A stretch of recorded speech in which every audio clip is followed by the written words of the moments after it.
Bonsoir, você chegou ao Mais do Mesmo, programa produzido pela Igreja Reformada Luz para as Nações de Montreal, que tem como propósito principal falar mais da mesma Escritura, mais das mesmas doutrinas e mais do mesmo Jesus. A única novidade que a gente busca aqui é novidade de vida. E aqui estamos para mais um programa. Bonsoir, bonsoir. Mais do Mesmo é sempre ao vivo, como você já sabe, direcionado primeiramente aos irmãos da Igreja Reformada Luz para as Nações em Montreal, que fica na Rue Masson, 3580, no bairro de Rosemont, La Petite Patrie, aqui em Montreal mesmo. Olha que coisa. E você que não congrega com a gente, mas chegou aqui no programa, é muito bem-vindo para continuar com a gente. Né? Então, de segunda a sexta, às 18 horas e 2 minutos no horário local nosso aqui e 20 horas e 2 minutos no horário de Brasília, até o dia 10 de março, que a gente vai entrar em horário de verão. Então, 18 horas e 2 minutos para a gente se lembrar todos os dias, pelo menos de segunda a sexta, que o Senhor é a minha rocha, a minha fortaleza, o meu libertador, o meu Deus, o meu rochedo em quem me refugio, o meu escudo, a força da minha salvação e minha torre de proteção. E quem assiste o programa ao vivo está logado, participa do chat e fala com a gente, ganha um boa noite personalizado e quem chega depois vai ganhar aquele abraço apertado no final do programa. E deixa eu ver quem é que chegou aqui. O pessoal chegou, hoje eu comecei na hora, então é normal que o pessoal vá chegando depois aqui. Deixa eu ver aqui. Um tal de Wallace Corrêa que chegou aqui também. O nosso presbítero Zé Cláudio, sempre presente, cuidando do nosso chat, né? Cuidando aqui da gente, conversando com vocês. Jade também está conosco. Bilinho Peçanha, Fernando Peçanha, nosso tio Fernando Peçanha. Então, também Claes Júnior está com a gente. Boa noite, Claes. Keila, que Deus te abençoe. Nara Queiroz também está com a gente até agora. E chegou também Leleco Guerreiro. Bonsoir, Leleco. Deus te abençoe. E aí é isso. Vamos trabalhar então? Elaine Machado também chegou. Essa aí eu conheço. Vamos trabalhar? Vamos trabalhar que hoje nós não temos muita coisa para falar, mas temos que introduzir, temos que começar o assunto, começar a construir os nossos alicerces, já que estamos falando de construção nessa semana, né? Não construir um castelo de areia, nem por mais bonito que ele seja, mais trabalhado, mas construir aí bons fundamentos aí, quem sabe começar essa construção do nosso cristianismo, né? E é o que a gente está falando nessa semana. Como construir um cristianismo, ou o que pensam do seu cristianismo, ou o que você pensa do seu cristianismo, né? O que Jesus pensa do seu cristianismo, talvez seja a grande questão. Então é disso que a gente está falando e vamos seguir junto ao nosso segundo dia hoje aqui nessa série de 5 episódios. Enfim, ontem eu comparei o cristianismo a uma espécie de contrato, né? Pelo menos eu usei essa palavra algumas vezes, né? E é bastante interessante pensar nessa perspectiva. A gente vai falar de construção, mas eu queria começar nesse contrato inicial, né? Então, se a gente segue um pouco mais nessa analogia do contrato, a gente pode até especificar que o tipo de contrato oferecido por Jesus no texto aqui de Lucas, capítulo 14, a partir do verso 25, é o tipo de contrato que a gente chama de contrato de adesão, né? Um contrato de adesão, para quem não está acostumado, ou que tem uma ideia vaga sobre isso, é um tipo de contrato em que uma das partes, geralmente a empresa, né, o prestador de serviço, que a gente conhece mais, estabelece os termos e condições desse contrato. E ele estabelece de maneira unilateral, né? Então, aí a outra parte, que seria o cliente, o consumidor, o contratante, né, o contratado, agora fiquei com dúvida, tem apenas a opção de aceitar ou rejeitar essas condições, sem a possibilidade de negociação. O fato é que o contratado oferece um serviço, né, e o contratante que está assinando o contrato, ele é obrigado a concordar com aquelas cláusulas ou recusar o contrato. É o que você faz todas as vezes que você vai usar o seu, por exemplo, o seu cartão de crédito, você assina lá com o banco, você não discute cláusulas particulares ali, né? Então, isso seria a ideia do contrato de adesão, e eu estou comparando aqui o cristianismo, ou pelo menos as regras, né, do cristianismo, a um contrato de adesão, ou seja, Deus escreve as regras e a gente aceita essas regras ou morde o cotovelo, como dizia minha mãe, né, porque não tem jeito. A gente não vai negociar as cláusulas. Errados estamos quando pensamos que podemos negociar algumas cláusulas com Deus, que Deus fará algumas exceções, porque nós temos um relacionamento tal com Ele que Ele cede, né, nesse caso, né? Falamos disso já tantas vezes que eu chego a me sentir confortável com esse assunto. Então, é absolutamente relevante o momento em que Jesus chega e apesar da multidão que o acompanhava, a gente vai ler o texto em seguida, ele resolve apresentar um contrato para os seus seguidores, né? A gente não vai ser exaustivo aqui, mas eu queria só olhar para essas cláusulas do contrato e comentar um pouco sobre eles durante essa semana. Então, eu queria que você, quem sabe, você possa acompanhar comigo, capítulo 14, do verso 25, é o mesmo texto que lemos ontem, mas a gente vai seguir aqui. E antes de ler o texto, deixa eu dar boa noite aqui para a Neidiana e também para o Jimmy. Neidiana, o remedinho funcionou super bem, melhorou bastante. E Jimmy também, que Deus te abençoe, Jimmy. Então diz o texto lá do Evangelho de Lucas, capítulo 14, a partir do verso 25. Ora, ia com ele, com Jesus, uma grande multidão, e voltando-se disse-lhe: se alguém vier a mim e não aborrecer seu pai e mãe, mulher e filhos, e irmãos e irmãs, e ainda também a sua própria vida, não pode ser meu discípulo.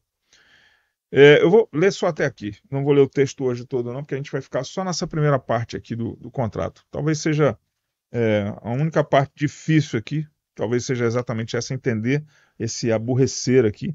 Em outras traduções, e quando a gente vai para o verbo inicial, a gente tem uma palavra ainda mais forte, que seria odiar, né? O que isso quer dizer, a gente já fala disso. Então, assim, a gente viu que uma grande multidão acompanhava Jesus, e ele resolve, nesse momento, que tinha uma grande multidão acompanhando, eu vou chamar aqui de seguidores, aquele monte de seguidores, ele resolve se voltar e falar para aquela multidão. Então, se o interesse de Jesus fosse numérico, quantas pessoas o seguiam, né? E hoje isso tem muito a ver com essa questão de rede social também, mas eu não queria que você pensasse só nisso, mas é interessante usar como analogia, né? Se Jesus estivesse preocupado com isso, talvez ele não se voltasse para trás para definir contrato. Então, está todo mundo aqui, vamos levando que o pessoal está junto, eu quero quórum, né? Mas ele não fica satisfeito com isso, ele olha para a multidão, ele se vira para a multidão, porque ele tinha outra maneira de medir aquilo, né? A sua métrica era diferente daquilo que talvez alguém esperasse, né? A gente tem que lembrar que o povo esperava que Jesus fosse se tornar um grande líder político ali, né? O rei, no sentido mesmo de libertar o povo da opressão ali do Império Romano. Então, estar com ele era meio que estar do lado certo da história, né? Digamos assim. Então, a esperança deles era uma redenção cultural, política, socioeconômica e tudo mais. Isso só viria a acontecer no reino que não é desse mundo, né? Então Jesus não queria, e aí eu quero fazer uma diferença para dizer que Jesus não estava muito preocupado com esse tipo de seguidores, ele queria discípulos. Essa é a preocupação de Jesus, fazer discípulos. Então, para não ser chato demais, né, e para também não ficar com vagueza de termos aqui, eu queria definir aqui que seria que vocês me dessem a liberdade de fazer uma diferenciação, que não é necessária na língua portuguesa, mas pode se tornar oportuna para a gente, fazer uma diferença entre aquilo que seja um seguidor e aquilo que seja um discípulo, né? Então, discípulo eu queria definir como alguém que aprende a viver de acordo com o seu mestre. Então, enquanto seguidor, pelo menos para essa nossa semana aqui, me permitam fazer assim, seguidor seria apenas aquele que vai atrás de um mestre, pelo menos enquanto for oportuno. É diferente, não há uma mudança de valores, né? Mas há simplesmente, vamos caminhar junto aqui também. Me lembro de um pastor amigo meu, aí a gente sabe quem é, lá do Rio, ele uma vez contava que ele estava numa igreja, então ele, por uma questão que não vem ao caso, ele acabou não estando mais congregando naquela igreja, e ele começou a se reunir na garagem da sua casa. Tinha até um nome bastante engraçado, o nome que ele deu para aquela garagem ali, e ele começou a se reunir com o pessoal, e ele disse que no começo pregava basicamente para a esposa, e agora eu não lembro se era para a sogra ou para a mãe, eu sei que eram duas pessoas e ele ali pregando domingo, acho que domingo e quarta-feira, e de repente passa um tempo, porque é assim igreja mesmo, né? Se você prega a palavra, Deus sempre manda alguém. Tinha em torno, vamos dizer assim, umas 20 pessoas, para não exagerar. E tinha aquele grupo ali, ele começa a ficar animado, e ele um dia vira para o pessoal, né, ele fala assim, poxa, tem um monte de gente aqui já, então estamos juntos, né? E ele fala assim, gente, então, chegamos a uma quantidade de pessoas e podemos agora formalizar aqui o nosso grupo, né? Vamos fazer uma igreja e tal. E a gente, a partir da semana que vem, a gente começa a se reunir como igreja, deu o nome da igreja lá, Bom, ele contava que na semana seguinte não fez ninguém para o culto. Então, porque enquanto estava tudo bem seguir junto com ele, estava tudo bem, mas na hora de fazer o compromisso, o pessoal, conforme a gente dizia no Rio, meteu o pé. Porque era outro tipo de compromisso, era outra história, né? Então, ficar ali junto, né, caminhando junto com todo mundo é muito fácil. Agora, abrir mão de valores, ler o contrato. E tem contrato? Peraí, deixa. Não, eu só quero passear aqui perto de vocês, né?